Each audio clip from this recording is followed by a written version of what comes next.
यानी नहीं देखा था वो जब तक डॉन की परछाई की तरह घूमती थी, लेकिन जब डॉन का काला साम्राज्य साफ हुआ तो उनकी सफाई के साथ ही वो बेगम भी हवा की तरह गायब हो गई। हम बात यूपी के उन लेडी डॉन की कर रहे हैं जिनका इंतजार सलाखें खुद कर रही है, लेकिन वो बेगम पुलिस को चकमा देने में अपने शौहरों से भी ज्यादा आगे निकली। खुद खाकी से भी वो 2 कदम आगे चलती है। आखिर कौन है वो लेडी डॉन जिन तक पहुंचना पुलिस के लिए नामुमकिन बना हुआ है, जिनकी गिरफ्तारी का इंतजार खुद कानून की रखवाली कर रहे हैं? देखिए इस रिपोर्ट के जरिए।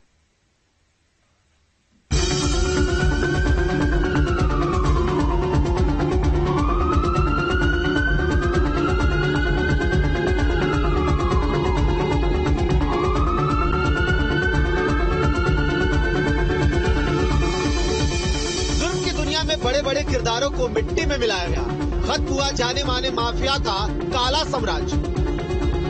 लेकिन इस काले से जुड़ी माफिया की बेगमों तक पहुंचना आज भी कानून के रखवालों के लिए बेहद मुश्किल है। आज आपको हम उस लेडी डॉन, उन किरदारों के बारे में बताएंगे जिन तक पहुंचने में कानून के रखवाले आज भी नाकाम है। शाइस्ता बेगम अतीक अहमद की पत्नी, जैनब फातिमा अशरफ अहमद की पत्नी, आयशा नूरी अतीक अहमद की बहन, अफशा अंसारी मुख्तार अंसारी की पत्नी, दीप्ति बहल बाइक बोट घोटाले की आरोपी। ये वो 5 लेडी डॉन हैं जिन तक पहुंचने में पुलिस अभी तक नाकाम है। नाकाम है कानून के रखवाले इस लेडी डॉन को सलाखों के पीछे तक पहुंचाने में। सबसे पहले बात अतीक की पत्नी यानी शाइस्ता प्रवीण की।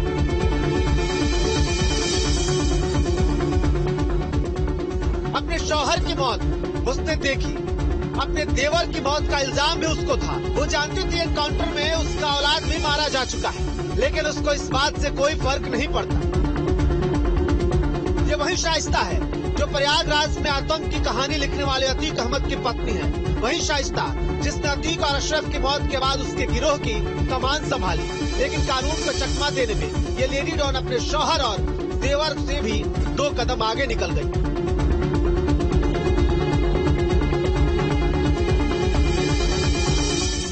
50,000 के इनाम के बाद भी लेडी डॉन शाइस्ता कानून को चकमा देने में कामयाब है। यूपी ही नहीं पूरे देश में शाइस्ता की तलाश है।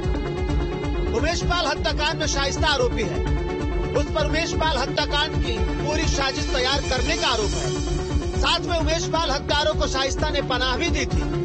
अतीक जब जेल में बंद था तो उसके काले साम्राज्य को भी शाइस्ता ने संभाला था।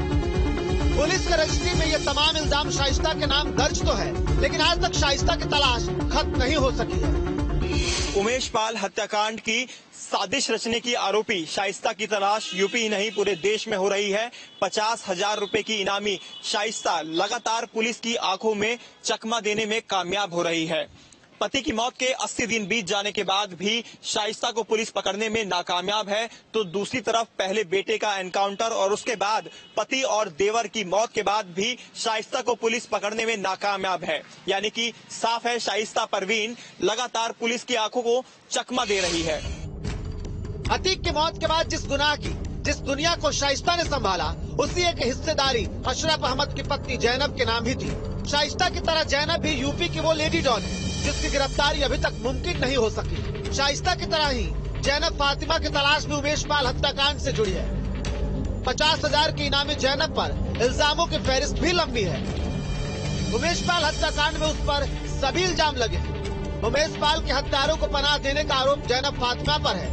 उमेश पाल हत्याकांड में भी जैनब ने सबके साथ मिलकर साजिश तैयार की थी। अपने शौहर की मौत के बाद से भी जैनब फरार है और उसकी तलाश पुलिस के हाथ सिर्फ और सिर्फ खाक लगी है। अतीक के भाई अशरफ की पत्नी जैनब भी शाइस्ता की तरह लगातार फरार चल रही है। दरअसल जैनब पर उमेश पाल हत्याकांड के आरोपियों को संरक्षण देने का आरोप है और लगातार जैनब भी यूपी पुलिस की गिरफ्त से फरार है। तो वहीं दूसरी ओर अतीक की बहन आयशा नूरी भी यूपी पुलिस की गिरफ्त से फरार चल रही है। अतीक और अशरफ की तरह ही जाने माने माफिया मुख्तार की पत्नी अफशा अंसारी भी कानून के रखवालों को चकमा देने में कामयाब है। मुख्तार को भले ही वक्त के साथ मिट्टी में मिला दिया गया हो, लेकिन अफशा अंसारी ने मुख्तार के पीछे उसके जुर्म की दुनिया को संभाला। गाजीपुर से लेकर लखनऊ तक उसके नाम कई थानों के रजिस्टर में दर्ज है। 2022 में उस पर गैंगस्टर लगा और आज 75,000 के इनामी अफशा अंसारी यूपी के दूसरी सबसे इनामी महिला अपराधी है। अफशा अंसारी पर इनाम की रकम बढ़ाकर 75,000 तक हो चुकी है। पहले से ही अफशा पर 25,000 का इनाम था, बाद में इसे बढ़ाकर 50,000 रुपए किया गया और अब इनाम की रकम को और बढ़ाकर 75,000 रुपए कर दिए गए। अफशा अंसारी यूपी में दूसरे नंबर की सबसे बड़ी इनामी लेडी डॉन है, लेकिन अब तक कानून उस तक पहुंचने में नाकाम है। यूपी की सबसे ज्यादा इनामी लेडी डॉन दीप्ति बहल है। गाजियाबाद की रहने वाली दीप्ति यूपी की मोस्ट वांटेड लेडी है, जिस पर इनाम की रकम 5 लाख रुपए तक है। दीप्ति के खिलाफ साल 2020 में सबसे पहले ईओडब्ल्यू ने 50,000 का इनाम रखा था। 2 साल बाद ही 2022 में ये इनाम बढ़ाकर 5 लाख रुपए तक पहुंच गया। दीप्ति 4,200 करोड़ रुपए के बाइक बोट घोटाले के मास्टरमाइंड संजय भाटी की पत्नी है और उसके खिलाफ पूरे देश में 100 से ज्यादा नामजद एफआईआर है, लेकिन 5 साल की इनामी मोस्ट वांटेड दीप्ति आज भी फरार है। दीप्ति के खिलाफ सबसे पहले साल 2020 में ईओडब्ल्यू की तरफ से 50,000 रुपए के इनाम की घोषणा की गई थी, जिसे बढ़ाकर साल 2022 में 5 लाख रुपए कर दिया गया। आपको बता दें, 4,200 करोड़ रुपए के बाइक बोट घोटाले के मुख्य आरोपी संजय भाटी की पत्नी दीप्ति है, जिस पर देश भर में 100 से ज्यादा नामजद मुकदमे दर्ज हैं। बावजूद उसके पुलिस उसे अब तक छू भी नहीं सकी है। दीप्ति बहल की तलाश सिर्फ यूपी में ही नहीं चल रही, बल्कि दीप्ति तमाम राज्यों के पुलिस के रडार पर है। Most wanted lady mafia Deepti Bahl के पति संजय भाटी की कंपनी गर्वित इनोवेटिव प्रोमोटर लिमिटेड ने अगस्त 2017 में बाइक बोट स्कीम लॉन्च की थी। इस स्कीम के तहत बाइक टैक्सी की शुरुआत की गई थी। इसमें एक शख्स को एक मुश्त 62,100 रुपए का निवेश करना था। वादा किया गया था कि निवेशकों को 1 साल तक 9,765 रुपए हर महीने दिए जाएंगे। पैसों के लालच में बहुत लोगों ने स्कीम में निवेश किया। फिर बाद में 2019 की शुरुआत में भाटी की कंपनी गायब हो गई। निवेशकों का आरोप है कि उसे कोई पैसा नहीं दिया गया। स्कीम संचालक के फरार होने पर लोगों ने मुकदमे दर्ज कराने शुरू कर दिए, लेकिन लेडी डॉन की तलाश अब तक जारी है।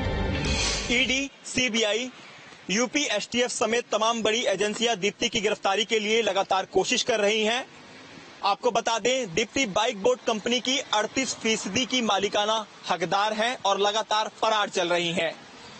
17 मार्च 2021 को ईओडब्ल्यू मेरठ की तरफ से गाजियाबाद के लोनी के अंदर जो दीप्ति बहल का मकान था उसे कुर्क कर लिया गया था, लेकिन बावजूद उसके ये कहा जा सकता है कि बड़े अपराधों में संलिप्त महिला अपराधियों को पकड़ पाना यूपी पुलिस के लिए टेढ़ी खीर बना हुआ है। भले ही बड़े बड़े माफिया मिट्टी में मिल चुके हों, लेकिन लेडी डॉन तक पहुंचना आसान नहीं। भारी भरकम रकम का ऐलान करके भी पुलिस शातिर लेडी डॉन तक पहुंचने में नाकाम है और अब तक कानून के रखवाले इन इनामी महिलाओं तक पहुंच नहीं सके। सवाल यह है कि इन कुख्यात महिलाओं की बेगमों तक कानून कब तक पहुंच सकेगी। Team news street.